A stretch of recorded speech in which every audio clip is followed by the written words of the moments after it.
Hi, welcome everybody to the 10th session of the virtual lounge sessions. I'd like to take a moment to describe the journey so far. We started in June with the inaugural edition by Mr. Anand, and third we've had 3 sessions by Sam from the 1988 batch. The last session was with Gaurav Kumar, who spoke about tips on how to invest in the stock market. Right. We had Abhin Nautiyal from 88 batch, spoke about blue flag certification of beaches in India. We've had Ajay Singh, who spoke about the water conservation efforts on the Indian Railways. Then we have Mr. A.K. Upadhyay, who spoke about development of highways in India. Sunil Bajpai spoke about switching tracks, HR issues on Indian Railways and outside, and how training affects the work life. Then we had Deepak Sapra, who spoke about small events that change the course of history. The senior most Sam, who has so far spoken on the long session, is Mr. Sarabjit Arjan Singh, spoke about the Mozambique railways and the Cold War and how it had an effect on the railways in Africa. And the junior most Sam so far has been Sayantan Chakravarti, who spoke about the apprenticeship and how his training has helped him in his career in the banking and finance sector of the largest economy in the world, in America. So today we are going to have Mr. Hanish Yadav. He's of 2000 batch, and he will be speaking on, again, a subject which is akin to decision making, to be or not to be, as he puts it, a railway man or railway woman. I do hope that we have about 15 participants. The best part about joining in on a virtual lounge session is that you can come in any dress code. Like I'm wearing a fluorescent orange t-shirt, and that will suffice. But if ever there are more than that, I promise I'll wear a coat and a tie when I come on. And maybe if it goes up to 50, I'll wear a gymkhana tie and a crested blazer too. To introduce the topic for today, Hanish has had a stint as a junior officer in the railways in the operating humdrum. After that, he became OSD to the minister, where he had a bird's eye view of the behemoth that is the Indian Railways, where he was quite a catalyst for change. He then switched to the private sector, where he went into consulting on a global scale for about 10 years. Thereafter, he has set up his own startup. He's also on the board of directors of healthcare consumer goods company and a founder director of a non-profit organization which is helping in creating jobs in India. With a powerful resume like that at an age of 40 years, very enviable. I think we are ready to listen to Hanish on the subject of to be or not to be a railway man or railway woman. Over to you, Hanish. Thank you, sir. Good morning to everyone. It's such a distinguished gathering. I'm really honored to be here, sir. First of all, thank you for giving me this opportunity to share my experiences. I think most of the people that I see, I had met when we were still kids in Gymkhana and looked at them with great respect and honor. So now in this esteemed gathering, I'm truly privileged and overwhelmed. So thank you for giving me this opportunity, sir.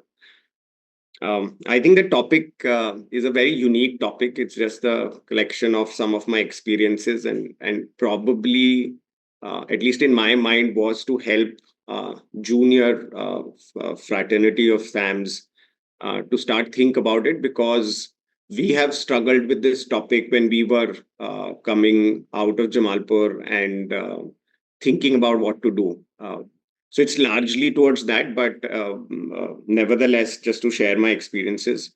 I'll give a brief intro. I think Sir has given, but maybe the chronology of what have I done after passing out of Jamalpur, and then briefly speak for about 15-20 minutes on what is the distilled learning of how I have made some of these decisions, because I have made them quite many times in my career. What is the framework that I have used and it has served me well. So just to say, look, I passed out. I'm 2000 batch, sir. Passed out of Jamalpur in about 2004, 2005. Had left IIT to go to Jamalpur. I think the decision was very simple. When we got the admission letter, to Jamalpur. I still remember, I think it is a long list of sports items that you had to carry. And as soon as I saw the letter, I thought this is the place, right, which is less academics, more fun. And it was being a government job, it was not difficult to convince my parents saying, look, I don't want to go to IIT and get into some tough academics. It's much better that I go and play and have fun. Passed out of Jamalpur, was posted in Howrah, Bamangachi shed. And I think I lived the Indian version of the movie Terminal when I was in the railways. For all of you who are familiar or not familiar, Tom Hanks actually lives on the airport in the movie Terminal. I think when I was posted, I lived on the Howrah station for 2.5 years, right? On platform 12 for 2.5 years. I used to go jogging there, knew every vendor, every vendor. I could give a talk just on Howrah itself. Those 2.5 years was brilliant experience that I had. Post that, due to variety of factors, and I think which I want to talk about on why I decided to leave, I got into IMK, passed out, so did my MBA from 2008 to 2010, and went into McKinsey. McKinsey is a management consulting firm, phenomenal experience, worked across. So I was there at McKinsey from 2010 to 2015. Um, it's truly the McKinsey, Goldman Sachs, KKR. Like these are some of the organizations which, and from financing like JP Morgan, Morgan Stanley, you could count some of these organizations which are uh, truly like the gold standard of private sector exposure. And it was much more than I expected. Phenomenal experience, worked across, spent a year in Africa, turning around mines, copper mines in the world, Middle East, doing M&A deals on logistics firms and automotive firms. And in 2014, I had actually migrated to Australia to see if the life on the other side of the lake is better or not. But as serendipity would have it, just got a call out of almost nowhere when this first NDA government had come in. So it was end of 2014, beginning, and they said they were looking for people. There is a new minister of railways who has joined, and he is keen to take some professional hands. The next day, the minister called himself, say, Hanish, do you want to come?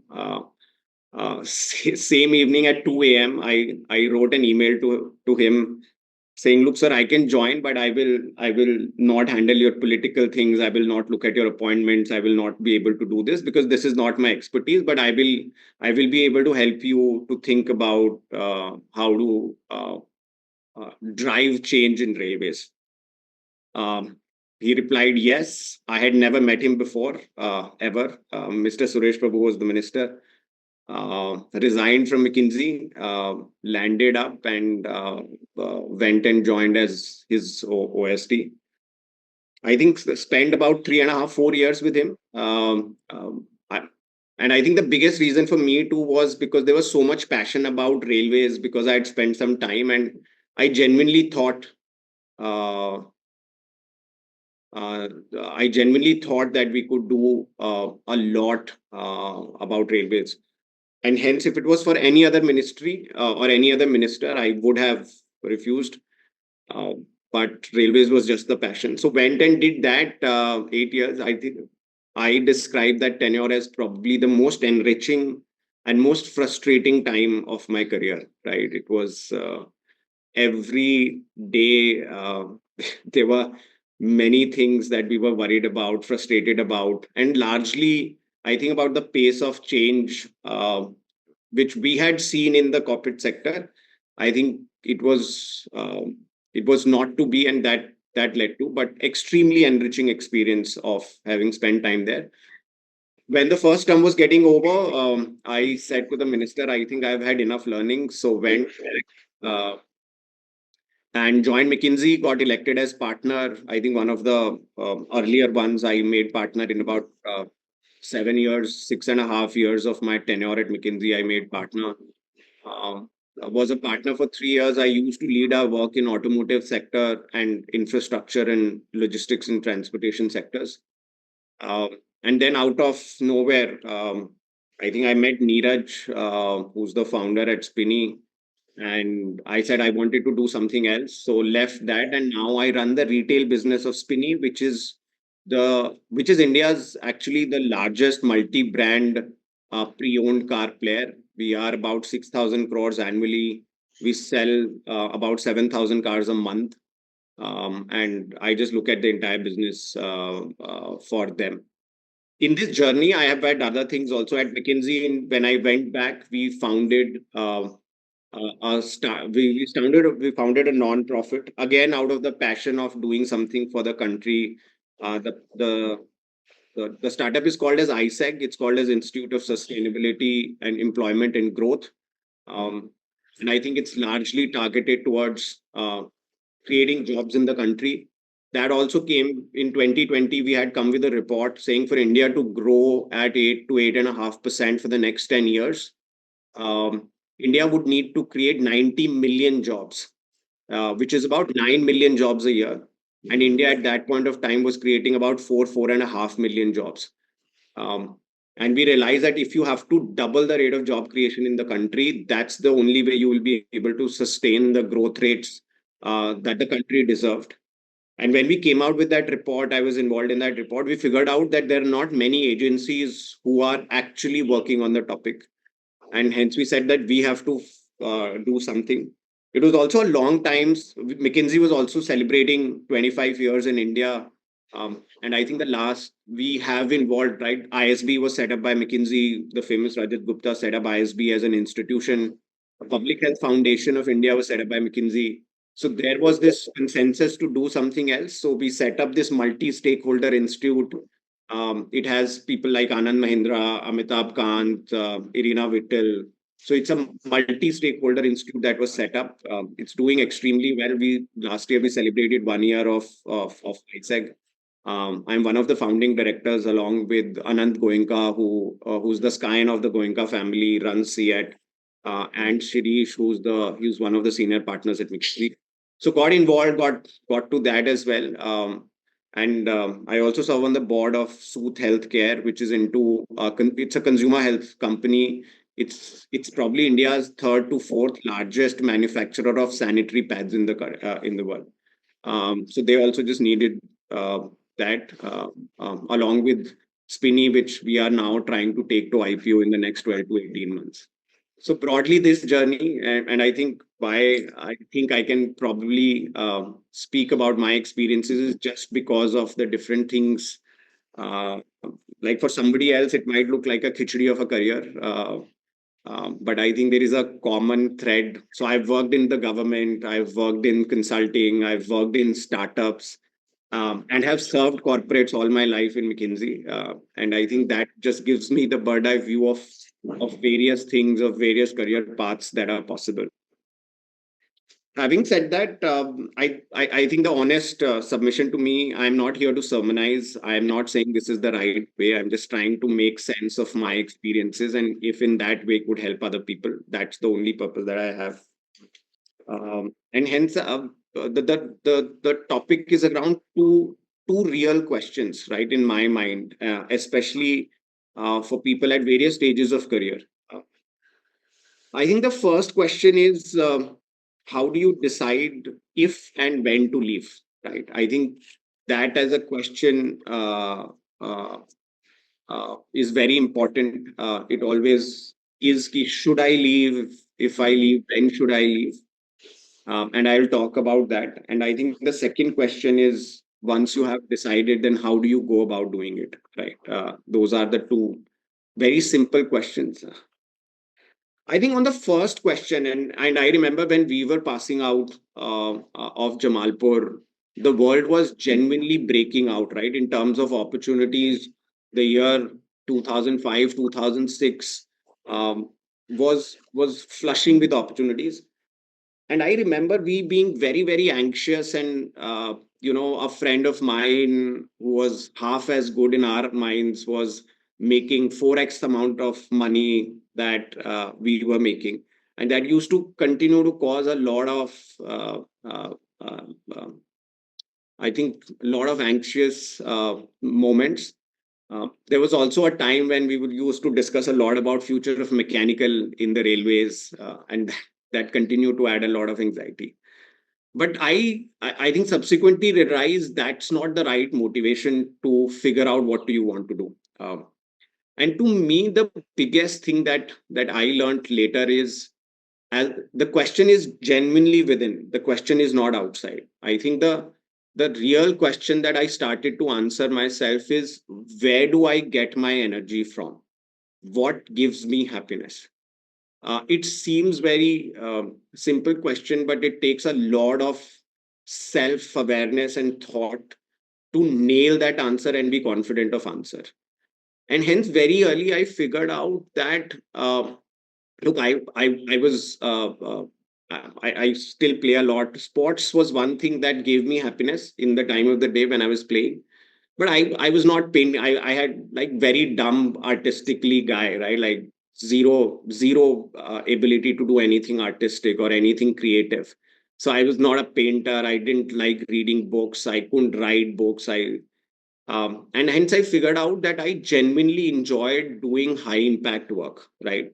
And work was very, very important, or the quality of work that I was doing was extremely important in my life to give me happiness and energy. And that was the first thing that started provoking me, saying, look, if I continue, will I continue to do challenging work, which will be very important for me. So that, I think, was the first trigger point to say, um, to figuring out genuinely as a person, right? This is not about what others are doing. This is not about uh, uh, what. In fact, the other angle that people also thought is, people think money is a big motivator to leave.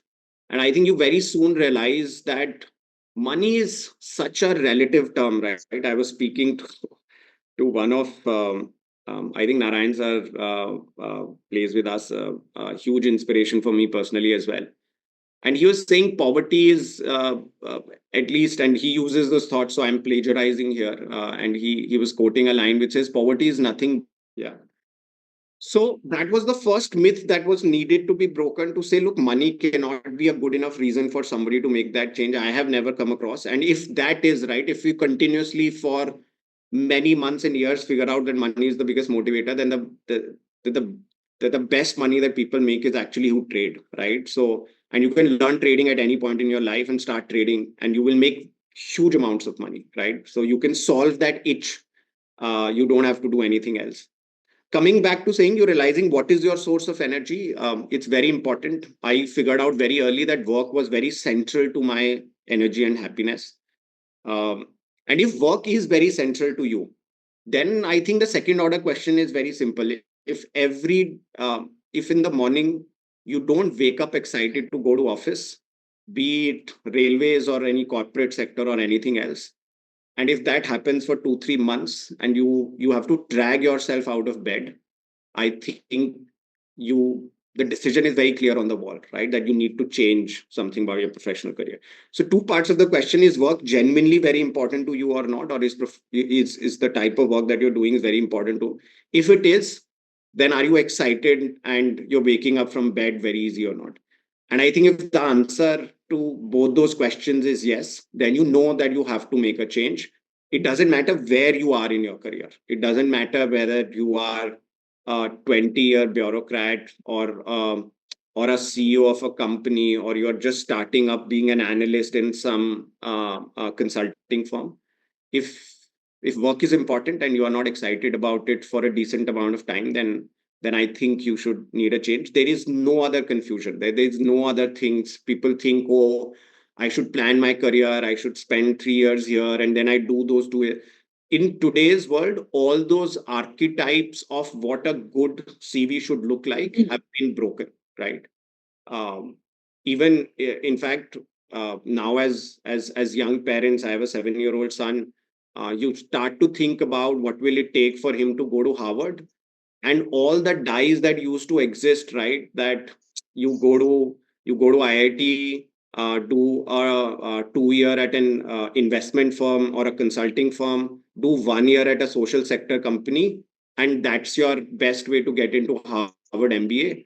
All those frameworks have been broken, right? And hence my advice to our people is to solve it for yourself, right? Rather than trying to solve for, because there is a convention and there is a path that people have taken, right? So this is a world of unconventional thinking, and people get rewarded for some of that unconventional thinking. Having said that, so that was the first question. How do you, if you have decided that you want to make a change, the second question is, how do you make a change? I think there also, I just want to quote a few examples before I come to the learning. Right, I have been inspired by so many people who have made a change in their professional career at a time when nobody would have expected them to do this, right? Or in a manner that nobody would have expected them to do this, right? So maybe because we have audience of Narayan sir, 88 batch, left the railways in that world with very less opportunities at the age of 35. By that, spent some time in PSUs, and at 50, he left all the professional work because he was so inspired to work in the social impact sector. Like, extremely courageous to start taking some of those decisions. A friend of mine, Vidya Bhushan, he's 98 batch, Jamalpur, was with us in Jamalpur. Find him extremely inspiring. Became IAS, UP cadre IAS for 4 5 years. His wife was also a UP cadre IPS officer. Got so disillusioned by the government that left everything, and left everything like almost overnight. Just got so disillusioned, saying that, no, I want to make a change in my life. I'm not enjoying what I'm doing on a daily basis. Is currently in the UK, did his masters from UK, and is pursuing academics, right? Another railwayman, Anand Vijay Jha, he was a professor in Railway Staff College, extremely bright, very entrepreneurial, worked with me when I was the OSD as well, went to Competition Commission. I think at the age of 40, he resigned from railways and now has a phenomenal corporate career, right? He went to Walmart, then he went to UB Beverages, they went to Blackstone, and now is in Visa, right? So phenomenal. When he just decided that I wanted to make a change in my life at 40. Another example, Anand Swaroop, he was EDPG with me when I was the minister. At the age of 55, he has resigned from the railways to start his own business, right? Again, the feeling that he was saying, I am not excited about doing, he was additional secretary in the commerce ministry. And I used to speak to him, and he said, look, Hanish, I'm not enjoying this. I don't want to continue to do this for another 5 years. Has left and started his own business, right? Phenomenal inspiration. Um, there is a guy that works with me at Spinney. He's a MiG fighter pilot, right? MiG fighter pilot for the country. Had some issues, medical issues, for which his eyesight got downgraded. He came to me saying, Hanish, I only loved flying planes. If I can't fly the plane, then I don't want to be in the Air Force. Please give me an opportunity. He's been working with me for a year. Does all the and in fact, he's leading some of the work that we are actually money, but just the hunger to continue to do something else was phenomenal, right? And I can go on and on about some of the people who have made this change. If you look at some of the pattern, I think the common thread is, once you have decided that you need a change, the only thing that matters is your determination and hunger to make it happen. In this world where everyone is so connected and there are so many opportunities, if you are hungry enough, you will figure out what to do. My bar on some of this is, look, once you decide that you have to do something else, even within this group, right? And we all have our parallel networks, right? My bar is to saying, have 20 conversations with people, and they will help guide you on how to take the next step. But sometimes we just we don't make the next move, right? We will feel that we need to make a change, but the courage that is required to make those 20 conversations does not happen. I think the second hindrance that I have seen in people is if you can't let go of the entitlement that comes with a government job, you will not be able to make, right? You have to be humble enough, like the Debashis example that I was giving you, right? To say, make fighter, these are the priciest, like the top echelons of capability. And he was humble enough to say, look, please don't pay me anything. He sits with my calling agents, but he's so committed that I just want to do some interesting work and he's doing it, right? There's zero entitlement that happened. And so on and so forth. So I think those are the two things. If you are genuinely hungry, you go and talk to 20 people. Like even 2 days before, I got an email from a 14-year-old kid saying that, Hanish, I am extremely excited about cars and I'm a huge car enthusiast. Please give me an internship opportunity in Spinny. I will be your most hardworking intern and I don't need to get paid. There is no way you can start refusing these kinds of appeals that are getting made to me. I remember another story, right? When I was at IIM, we used to have our summer placements. And I had gone from government thinking, look, it's a great profile. And I remember on day zero, I had a final interview with Hindustan Liver. Then I interviewed with ITC. And I will go to the final round and I would not crack the final round. And and there was this sense of little arrogance at that point of time. Like, look, how can he not? What is the feedback to me that they are not selecting me in the final interview? The next interview that I did was JP Morgan Bank. I went to that interview. Again, very similar story. Got to the final stage, final interviews happening. It's been 5-10 minutes. And I can see the similar disillusionment in the interviewer's eye. And I had it enough, and I just paused the interview and say, sir, I think there is something that you're not convinced about me. And he was taken aback and saying, look, how can this kid who's looking for a job, right? Like the hierarchy is so different. How can you ask this question? I said, no, sir, please ask me. Please tell me that there is something that you're not convinced about. And he finally, I think you come from the government. I don't know how will you fit into our culture. Will you be okay? Will you feel entitled?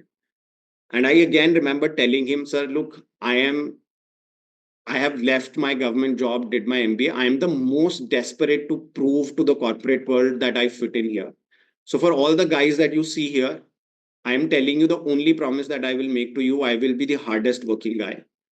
I got that summer internship in JP Morgan, got a job at JP Morgan, did for some time, and then finals got to McKinsey. But again, through these series of conversations, my point was that once you've decided you want to go, and if you're hungry enough, go out there, talk to 20 people, leave your entitlement behind. I think people will be able to create opportunities for you. Uh, I think largely this, I don't want to get tactical on saying where do you go, how do you go. I think that was not the objective. There are many things. I think there are four broad buckets. My final comment, there are four broad buckets of opportunities that exist now that had probably not existed before as much. I think at least for the group like this, getting into impact sector, it has become so much more vibrant in the country, just doing some genuine high impact, high value adding work. And there are many of us who have been doing this.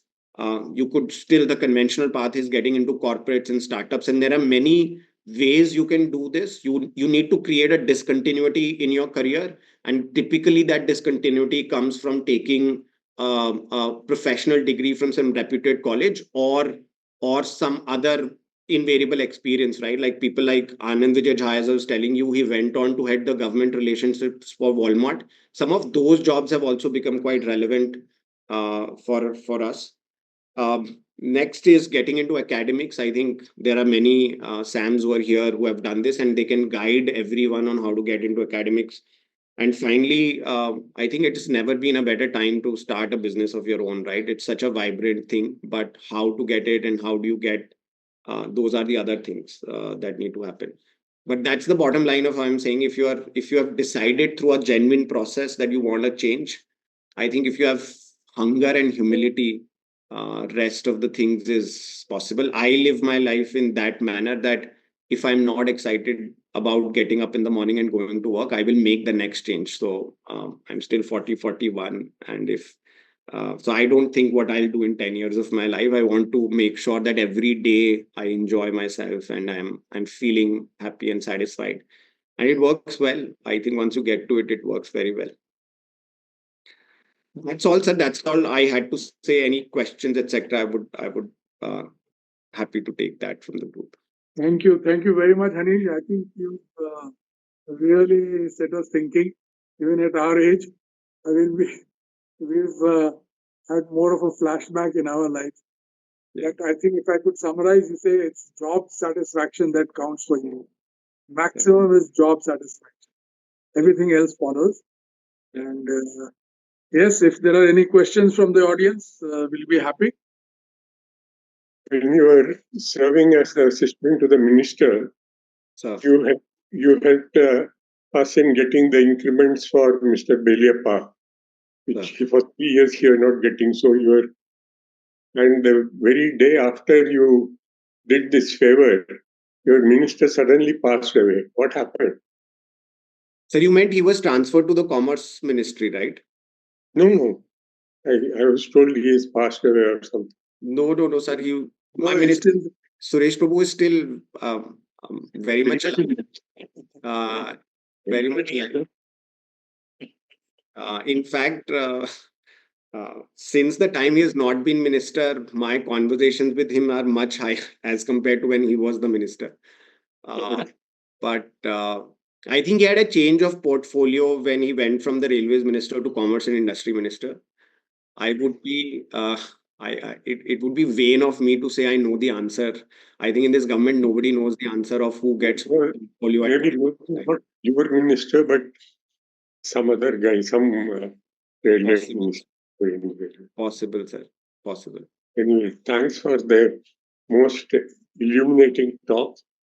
I would add one thing. Sir. At a certain stage, you have to start looking for the future of your children. Yes. You see, there are people like me who will do anything to keep on stick to the railways. I can't imagine anything other than railwayman.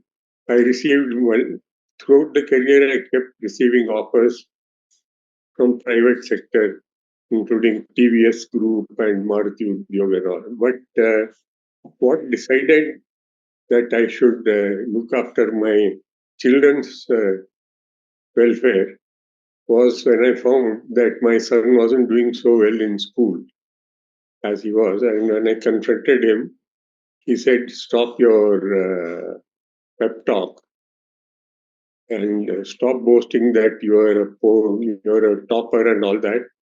You call yourself CDE. You're neither A grade nor B grade nor C grade. You're just DE, design engineer in RDSO, in DLW." So my wife said, "Don't talk to your dad like that." Then I sat back. I said, "I've changed. The kids have moved to 7 different schools in 10 years. They have moved from Uttar Pradesh to Madhya Pradesh to Maharashtra, back to Uttar Pradesh." So that day I decided I'll start looking for my own. I got a job with RITES, very coveted job as an inspection officer in Bombay. I took the offer, and then I didn't. At the last minute, my wife got cold feet. She said, "Look, we are ordinary middle class people. The children will be brought up in an atmosphere of those, rich kids, and they'll go to some fancy school. We'll be living in Bandra. I wish we could live in Badwar Park." I said, "No, there's no Badwar." So I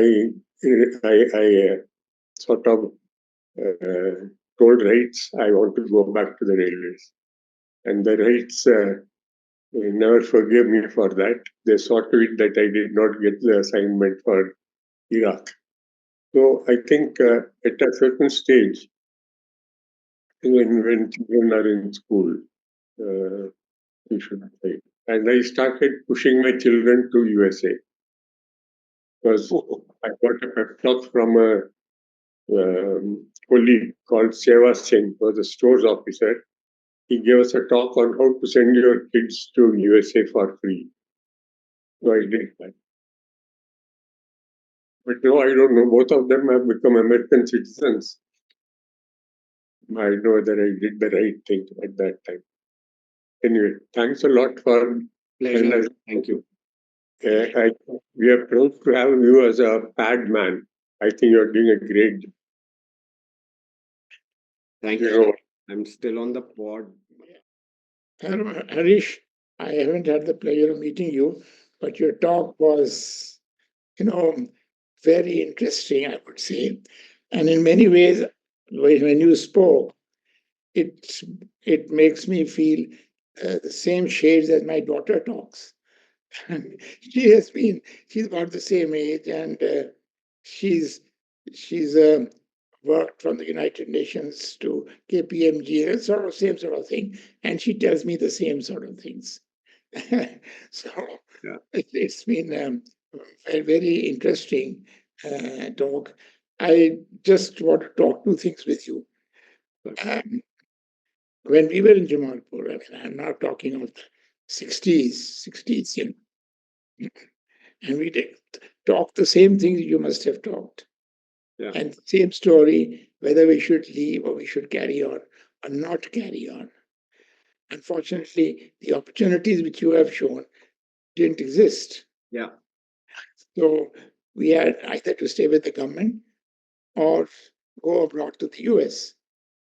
And one didn't go to the US, and I argued it with myself that do I want to be a middle class American, or do I want to be a middle class Indian with the possibility of going to the top? And that made me decide where to stay. Anyway, that is just an add to what you had to say. I think all of us have struggled with this, and what you talked was very, very illuminating. Yeah. And only one question I wanted to ask you. So, You mentioned your experience of the railways being very interesting but very frustrating. Would you just summarize as small as possible what was this? What you learned and what was the frustration? yeah. No, I think it's a great question, sir. Like once I was the OSD to the minister, in fact, I've been asked at least by two other ministers to join him as OSD, and I have very humbly refused, saying, look, and I say this with a lot of thought to saying why it was enriching and frustrating. And I think enriching just because railways is actually like running this behemoth of a company. And I was intrigued every day to say, look, how do you make money? How do you start to do better at financing? How do you improve customer experience? Like any CEO would think about his company. What makes it even more challenging was that you also have a lot of, I think I didn't realize it, but just the social obligation of the railways was so huge that you can't take all the decisions purely on the monetary merit. So that the whole complexity of, like, we debated about how do you think about catering in railways, right? Should you make pricing completely free versus not? And some of these topics, we were the ones who launched the first, I think, in fact, the first Vande Bharat trains as well. We all know the story. Sir was there in ICF when it was started, but we got the sanction done. Tejas trains, new Humsafar trains. I think that complexity of decision making was very enriching. What was frustrating, I think, I have now convinced myself is maybe I was not very mature at that point of time. Very mature to understand that the pace of execution will be different in railways. And the frustration was a lot about, look, why it is taking so much more time? Why can't it happen tomorrow? Why, like we told you to do this today, why can't it happen tomorrow? And so on and so forth. And hence I now keep telling myself that probably when I'm a little more wiser and little more mature, only then can I go back and not get frustrated by some of these things, right? I think the that was purely that thing. I think the pace of execution was frustrating. for me, as an individual, right, I'm not commenting about anything. I think the execution power of railways was mind blowing, right?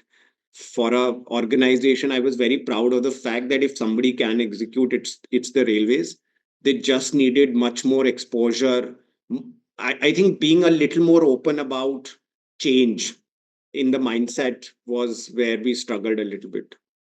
But if people were convinced, then those things would happen, right? It's like if you set the flywheel in motion, the flywheel will be in motion even when you are not there. Thank you. But just one comment to that. How much vision did the minister have? I mean, did he have a clear vision, or does the political class have a clear vision of what to do with the railways, or they depend on people like you to tell them? Yeah, it's a loaded question, sir. I don't know. Uh, so I think, at least in our times, we did not find a lot of meddling into how the railway ministry had to work, right? So we did not find huge directions from. I think there was a lot of support from the PMO to say you go and make a change. Um, in fact, I think the Prime Minister was himself quite, um, I think, gung ho about driving the change in railways. So there was a lot of support. From my minister, I think my minister was genuinely uh, a lot of visionary to say that if you go and have this conversation, he at least always told me that Hanish, you can do and we should do the right thing. Like the most honest person that I have seen, at least in politics. So he was very supportive of the changes that we had to do. I think on the vision and what needs to be done, there is so much that is already available, right? There is so much, so you don't have to invent, right? We were not trying to say there is this great idea that has never been spoken before. It was just a matter of prioritization and getting it done, in my sense.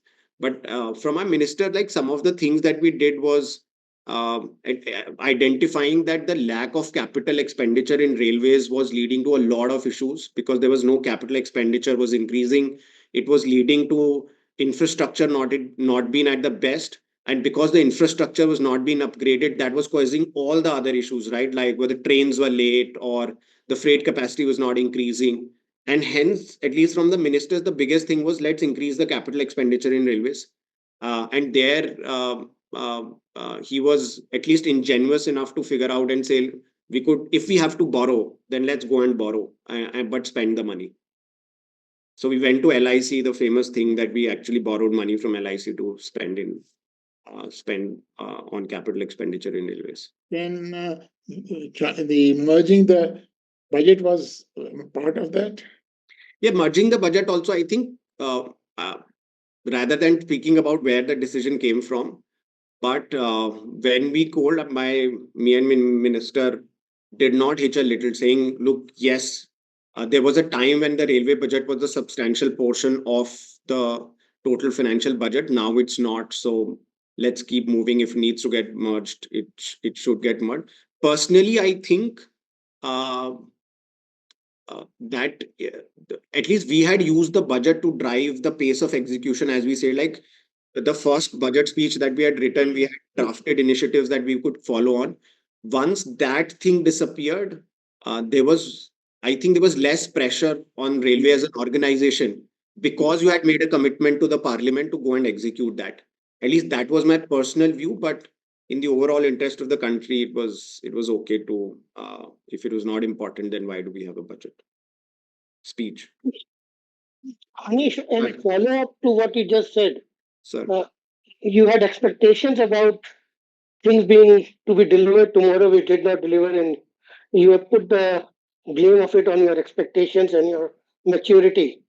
But don't you think there is an organizational issue with the railways among delivery? Because I don't think it's wrong to expect things to be delivered tomorrow. The organization has to come up to that challenge.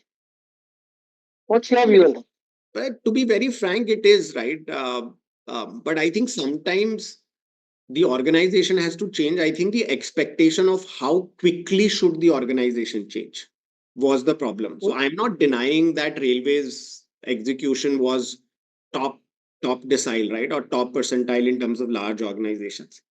But if railways has an aspiration to be a top class organization, then I think their execution capability also has to get much better, right? And some of the things that we did, for example, we were trying to bypass.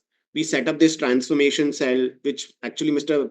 Ashwini Lohani used much better than we could do, to at least in the board to say, look, why does it has to go through all of this?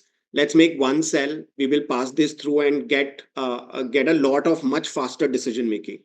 So some of those things that we were trying to solve for. To your question, I think my only point was, of course, it needs to change, but there is a way that there is a pace at which the organization can also get better. Like if I say them tomorrow that you do this in one day, it's not right for me also to expect that it'll happen. The answer to that is that it's a process driven, not outcome driven organization. Yeah. You have to follow a certain process. You cannot, if you shortcut or short circuit the process, you're inviting trouble. Yeah. Unless that changes, until you change the processes, you can't expect outcomes. Basically, that's the problem. Yes. Yes, sir. Absolutely. We have a question from one of the junior guys, Aditya. Aditya, Yeah. go ahead. Good afternoon. Good morning, sir. Sir, I'm Aditya from SCRA 2009 batch, sir. So I have two questions. The first one goes on how do you place India vis-a-vis US or other global countries in terms of opportunities, especially with President Trump coming in? And the second one is, sir, if there was a set of qualifications or training programs, expertise that you would recommend for going forward, sir. Yeah. I think the second is, Aditya, my whole talk was hinged around that time, that there is no standard training or program that will give you an exit. I think the right way to start thinking about it, saying, why do you want to leave? And then if you want to leave, where do you want to go? And depending on where do you want to go, you could talk to enough people who could guide you. So if that is clear on where do you want to end up, I think then that conversation becomes relevant. The first question on US versus India, I think it's my personal take. I think we had at least I had the opportunity to go outside India, go out of India. At least I was in Australia for a year. In McKinsey, it was very easy to go and settle in any other country.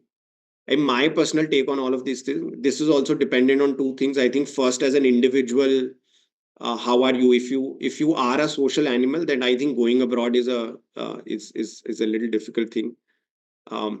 The second is more economically. I think in the next 15-20 years, right, I think India is not a bad place to live. I think India would get better in terms of infrastructures, just ease. Look, I was in Australia for a year and my wife and me were like pissed off, right? There was no help available. You had to cook your own dinner. So all these fancy quality of life things that we are taught, you have to be sure that you want to go through that change. So personally, I think if you want for settling in, at least now we think we would probably stay in India. It's like the quality of life and the convenience has become much better, right? You don't get UPI payments.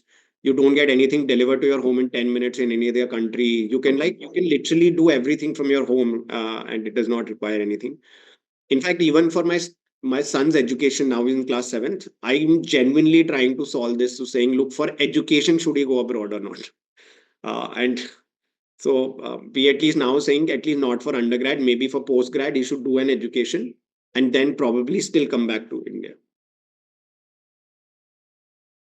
I wanted to ask you, you were involved with the money borrowing from LIC, and perhaps there has been lot more capital investment on borrowed monies subsequently. I have been totally out of touch from the railways from the day I retired. That's more than 12 years now. But I wanted to ask you if you think all that investment will provide for the due return, financial return, I mean. It's a tough question. Look, it depends. The final financial return depends on the efficacy of where the capital is used and how well the project is executed, right? So the financial returns of like at least I remember in my times, right? Even for dedicated freight corridor that we were building, look on the Excel sheets, we can show all the returns, but somebody has to execute. Having said that, right, there was a need to build, or there was a files that were moving saying we built a dedicated freight corridor on the west side, east side, and even on paper, some of that was not making sense. So at least we did not pursue saying we should make those dedicated freight corridors. Um, but at that point, sir, there was no other way, right? If railways now also, I think if we don't push in capital expenditure into the in and upgrade the infrastructure, then it is very difficult to provide better consumer experience or customer experience that you have. And in fact, even from a freight side, help the country lower logistics cost and help in the economy. So I don't think there is a solution to that. If the finance ministry, there are many countries like where railways infrastructure is supported by the government. In India, the support from the government was not much. In fact, it has grown much more from 2014-15 when we first had the budget to now. The capital expenditure or the money coming from the finance ministry has grown a lot. But at that point of time, we were not getting so much of, and finance ministry had its own reasons, right? But the return typically depends on the way we spend the money is my view. But But when you borrow, sorry, when you borrow money, you borrow with the specific purpose that I'm going to spend it at so and so, so and so, so and so areas. correct. So, in your experience, well, were those areas such that they would give good returns financially, and have they actually given good returns in all these years? So, sir, I would like you, when I had gone out of railways in 2018, 2019, I have not gone back to the ministry after that, right, in the 6-7 years. So I don't know whether they have given good returns or not.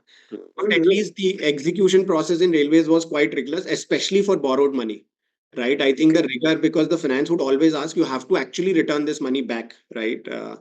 And hence, at least the financial calculations would be a little more rigorous than other projects, right? They would not be done because somebody has asked us to build a line. We will build a line on borrowed money. I think typically was not happening. Okay. No. Thank you. So, Take on work ethics, ethics in the private sector, sir, vis-a-vis government sector. look, ethics, again, I've now seen both the parts. I think ethics is a personal commitment. Yes, sir.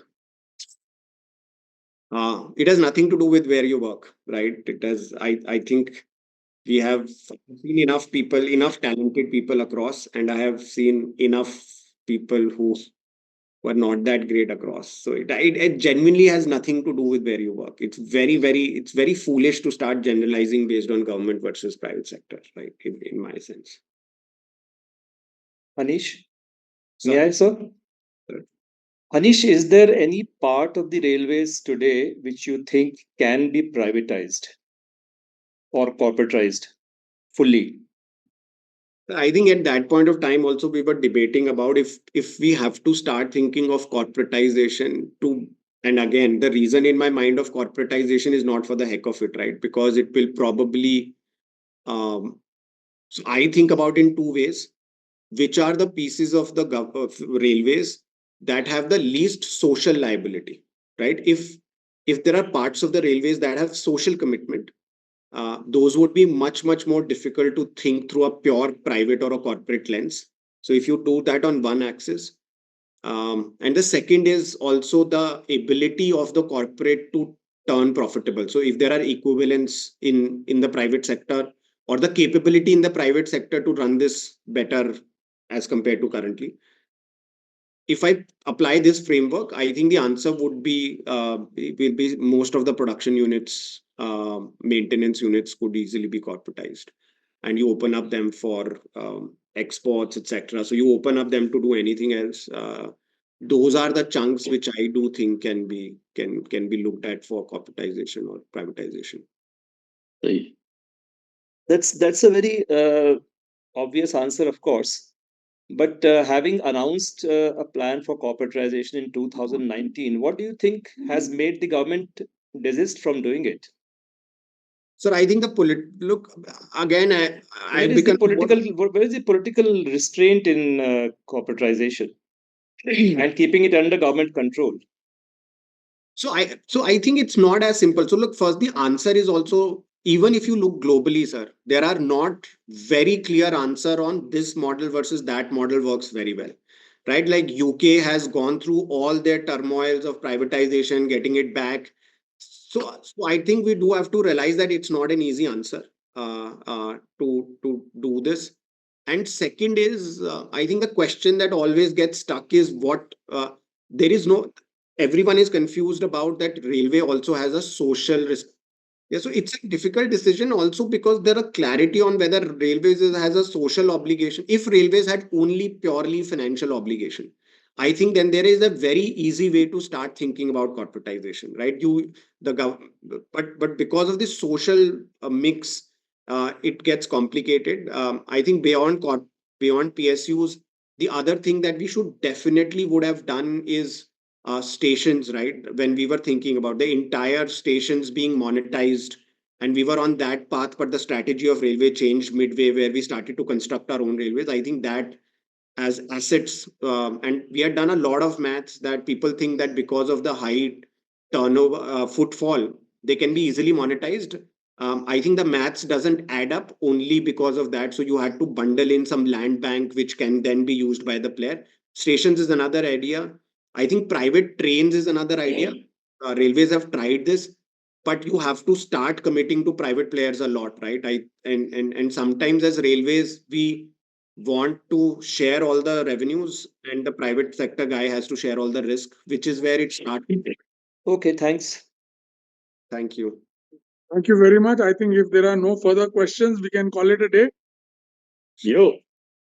Thank you very much. Thank you, Hanish. It's been wonderful having you on this, and very nice of you to have shared your views. Thank you, sir. Pleasure is all mine. It's such an honor. Thank you so much.